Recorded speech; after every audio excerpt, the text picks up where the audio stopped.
సామంతరాజును ఢిల్లీకి కప్పం కట్టాలని చెప్పి 2500 కోట్ల రూపాయలు బిల్డర్లకు పర్మిషన్ ఇవ్వకుండా వేధించి ఒక్కొక్కరి దగ్గర 100 కోట్ల రూపాయలు వసూలు చేసి ఇలా ఢిల్లీకి కప్పం కడుతున్నాడు రేవంత్ రెడ్డి.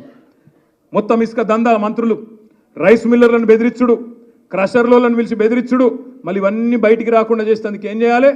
6 గ్యారెంటీలు పక్కకు పోయినాయి, ఇప్పుడు 6 గారడీలు మోపోయినాయి. 6 గారడీలు అంటే ఏంటి?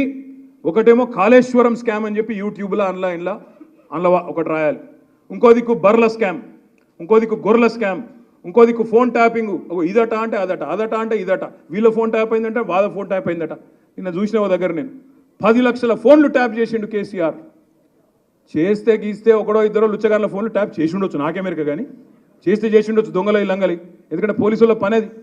కానీ దానికి ఏదో పెద్ద అంతర్జాతీయ కుంభకోణం ఏందో జరిగిపోయింది, ఏమో అయిపోయింది. ఎందుకు ఇవన్నీ డ్రామాలు? ఎందుకంటే ప్రజల మనసు అటెన్షన్ డైవర్ట్ చేయాలి. దేని మీదకెళ్ళి డైవర్ట్ చేయాలి? రైతు బంధు ఇస్తలేదన్న దాని మీదకెళ్ళి డైవర్ట్ చేయాలి, మహిళలకు 2500 వస్తలేదన్న దాని మీదకెళ్ళి డైవర్ట్ చేయాలి, పెద్ద మనుషులకు 4000 పెన్షన్ వస్తలేదన్న దాని మీదకెళ్ళి అటెన్షన్ డైవర్ట్ చేయాలి. దేని మీదకి తిప్పాలి దీన్నంతా? ఏదో జరిగిపోయిందట, కుంభకోణమట, లంబకోణమట.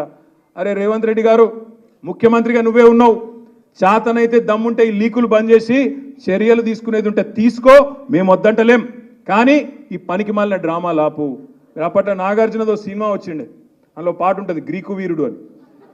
ఈయననేమో లీకు వీరుడు రేవంత్ రెడ్డి. ఎందుకంటే నాకు ముఖ్యమంత్రి పదవి నడపత్తలేదు, ఏం చేస్తుండ్రు? రోజొక్క లీకు, అదేదో స్కామ్ అయింది, ఇదేదో స్కామ్ అయింది. డైరెక్ట్గా చెప్పారు, అదరాబాయి నాకు అర్థం కాదు, సీదా చెప్పు, ఇది తప్పు అయింది, వీని పట్టుకున్నామని లోపలేసినామని చెప్పు. దానికి ఇక్కడ లీక్ ఇచ్చుడు, అక్కడ లీక్ ఇచ్చుడు, యూట్యూబ్లో ఎవరినో ఎల్లనను మళ్ళనను పట్టుకొని వాంతో చెప్పించుడు, తుల్లారలేస్తే తిట్టిపిచ్చుడు, ఫాల్తు మాటలు ఎందుకు నాకు అర్థం కాదు. ధైర్యం ఉంటే చెయ్యి, ముఖ్యమంత్రి నువ్వు, అధికారం నీది, తప్పులేం జరిగినాయో బయట పెట్టు, లోపలే ఎవరెవరు నేస్తావో మేము వద్దంటలేం కదా. అది ఏమి చేయకుండా రైతు రుణమాఫీ అడుగుతారేమో, ఈ బల కొడతారేమో. అందుకే నిన్న మా హరీష్ రావు గారు మంచి స్టేట్మెంట్ ఇచ్చిండు. మీరు కూడా దయచేసి మేడ్చల్లో చెప్పాలా, రైతులకు చెప్పాలా. రేవంత్ రెడ్డి మాట్లాడతాడు, పెద్ద పెద్ద మాటలు మాట్లాడతాడు. రైతులకు ఒకటే మాట నేను విజ్ఞప్తి చేస్తున్నా, మేడ్చల్ కానీ ఇంకో దగ్గర కానీ, 2 లక్షల రుణమాఫీ జరిగిన వాళ్ళందరూ కాంగ్రెస్ కోటేయండి, మిగతా వాళ్ళందరూ మాకు ఓటేయండి. ఆయన చెప్పినట్టు నిజంగా 2 లక్షల రుణమాఫీ చేసింటే వాళ్ళందరూ కాంగ్రెస్ కోటేయండి, మిగతా వాళ్ళు మాకు ఓటేయండి, బీఆర్ఎస్ కోటేయండి.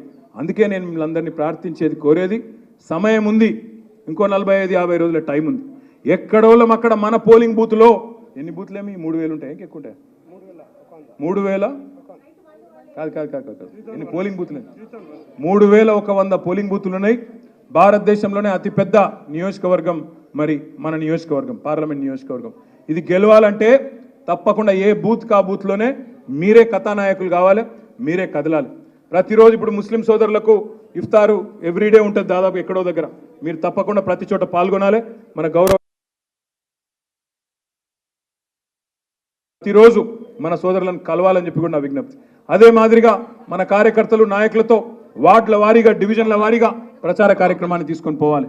కంటోన్మెంట్లో ఇలా మనకు ఎమ్మెల్యే గారు దురదృష్టవశాత్తు చనిపోయినారు, కానీ అక్కడ కూడా మనకు చాకు లాంటి నాయకులు ఉన్నారు. మనకు లాస్యనందిత కుటుంబం ఉంది, తమ్ముడు మన్నె క్రిషాంక్ ఉన్నాడు, తమ్ముడు గజ్జల నాగేష్ ఉన్నారు, ఇంకా మా ఇతర సోదరులు బోర్డు మెంబర్లు ఉన్నారు, మహేష్ రెడ్డి గారు, ఇంకా పాండు యాదవ్ గారు, లోక్నాథం గారు, ఇంకా చాలా మంది సోదరులు ఉన్నారు. అందరూ కూడా కంటోన్మెంట్ బోర్డు మెంబర్లు అందరూ ఉన్నారు. వారందరితో కూడా నా ప్రార్థన, మీరు కంటోన్మెంట్ లో ఎమ్మెల్యే లేరని భయపడాల్సిన అవసరం కానీ. ఇప్పుడు ఆపరేషన్ లేకుండానే మోకాళ్లకు ప్లాస్మా ట్రీట్మెంట్, మీ ఆర్థోపెడిక్ సమస్యలన్నిటికీ రోబోటిక్ టెక్నాలజీ ద్వారా తక్కువ ఖర్చుతో శాశ్వత పరిష్కారం, ఫ్రీ కన్సల్టేషన్, ప్రతి ట్రీట్మెంట్ పై 20% డిస్కౌంట్. ఈ ఆఫర్ కొద్ది రోజులు మాత్రమే, త్వరపడండి. V9 hospitals 9281465842.